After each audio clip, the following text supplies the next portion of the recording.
चोर अपनी लंगोटी छोड़ जाता है ना, और हम तो तैयार बैठे हैं पकड़ने के लिए। कहानी है, कोई आवाज नहीं सी आ रही कब्र के अंदर से या बाहर से हवाई जहाज बना। पूरी जिंदगी तुम्हारे बुजुर्ग मक्के मदीने जाते रहे, ठीक है, किसी को तेल नजर नहीं आया। तेल जाके 1960 में जाके जो है वो अरामको कंपनी जो अमेरिका की, उन्होंने जाके वहां पे निकाला तेल। तो बुजुर्ग किधर रहे? सब कहानियां कराते रहे।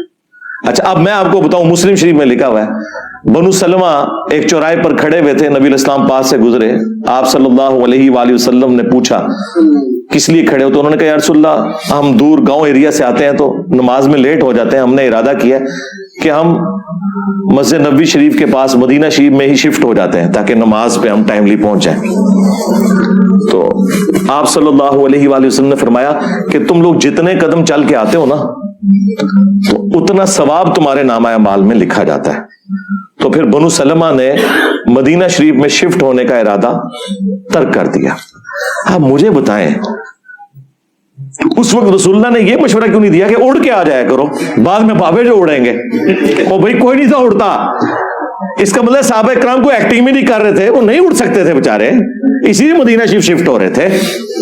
ये है किताबों का दीन। ये मैं आपको कंपैरिजन साथ साथ इसलिए करवा रहा हूं ताकि आपको पता चले कि मरने से पहले ऐ मुसलमान कर ले इस पे गौर, किताबों का खुदा और है, बाबों का खुदा और। अगरचे बाबे भी उसी खुदा को मानते हैं, लेकिन ये क्वालिटीज बिल्कुल डिफरेंट हैं। कुरान और सुन्नत में आई हुई तालीमात बिल्कुल डिफरेंट है।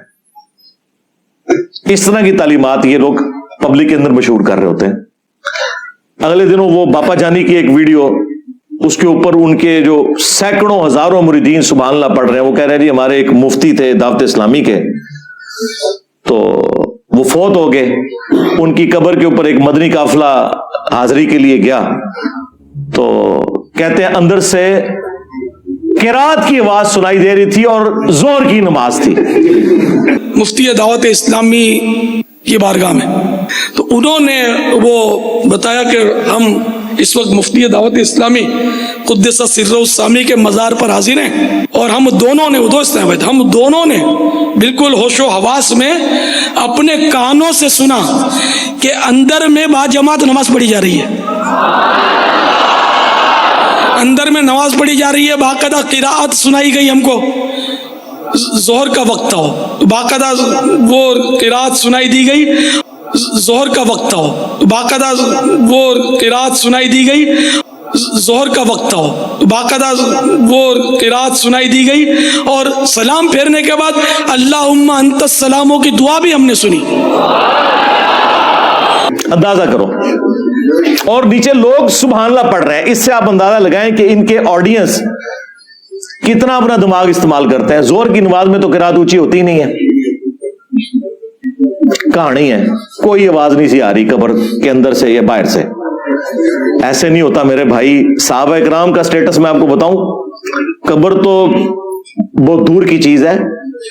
सही बुखारी में हदीस है, नबी इस्लाम का एक गुलाम था मिदअम, जो आप इस्लाम की सवारी का कजावा कसा करता था। खैबर के मौका पर एक नामालूम तीर उसे लगा, वो शहीद हो गया। साहबा इकराम ने कहा कि तुम्हें शहादत मुबारक हो, नबी इस्लाम की खिदमत भी और मौत भी आपकी मौजूदगी में आई है। बिल्कुल ठीक रिजल्ट निकाला। लेकिन नबी इस्लाम ने पता क्या फरमाया? आपने फरमाया तुम इसे शहादत मुबारक कह रहे हो, हालांकि मैंने देखा है कि इसने माले गनीमत की एक चादर चोरी की थी जो अल्लाह ताला ने आग की बना के इसके ऊपर डाल दी है। साहबे कराम को तो सामने मैयत के ऊपर कोई चादर नजर नहीं आई। इनके बुजुर्गों को नजर आता है जी कब्र के अंदर कौन नमाज पढ़ रहा है, कूड़ मारे और नमाज जोर की, और कह रहे कि रात की आवाज बाहर सुनाई दे रही थी। जोर में तो आहिस्ता आवाज से होती है। कोई झूठ करना था तो मगरिब इशा का जिक्र करता है, लेकिन वो चोर अपनी लंगोटी छोड़ जाता है ना, और हम तो तैयार बैठे हैं पकड़ने के लिए। छोड़ ही ना हो तब भी हम पकड़ लेते हैं, जब कोई इतनी छोड़ के जाए तो वैसे पकड़ी जाएगी। तो साहबा इकराम अपने घरों की तरफ दौड़े। अगर किसी ने गलती से भी कोई एक रस्सी का टुकड़ा भी उठाया था ना, ये समझ के कि इसकी क्या वर्थ है, ला के मालिक नीमत में जमा करवाया कि इसकी वजह से हमारी पकड़ ना हो जाए। फिर बुखारी मुस्लिम में हदीस मौजूद है कि नबी इस्लाम दो कब्रों के पास से गुजरे तो رک گئے. صحابہ کرام نے کہا یا رسول اللہ آپ کیوں رکے ہیں؟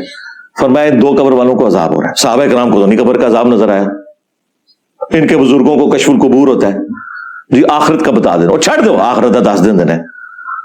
یہ دیکھ کے نا, دیکھ کے میری میکینیکل انجینئرنگ کا ایک فارمولہ نہیں پڑھ سکتے, سمجھانا تو دور کی بات ہے جب تک انہوں نے سیکھا نہ ہو کہانیاں.